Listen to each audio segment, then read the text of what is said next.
बाळा, 2 एप्रिलला चैत्र पौर्णिमा आहे.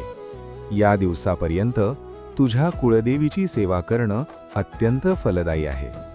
घराची स्त्री जेव्हा कुळदेवीला शरण जाते तेव्हा संपूर्ण घराण्याचे रक्षण होते. या पौर्णिमेपर्यंत रोज सकाळी स्नान झाल्यावर देवाऱ्यातील कुळदेवीच्या टाक किंवा फोटोला हळद कुंकू अर्पण कर आणि नवारण मंत्राचा किंवा श्री सुक्ताचा पाठ कर. जर तुला काहीच येत नसेल तर केवळ आई माझ्या कुळाचे रक्षण कर अशी आर्त हाक मार. संध्याकाळी तुळशीपाशी आणि देवाऱ्यात गाईच्या तुपाचा दिवा लाव.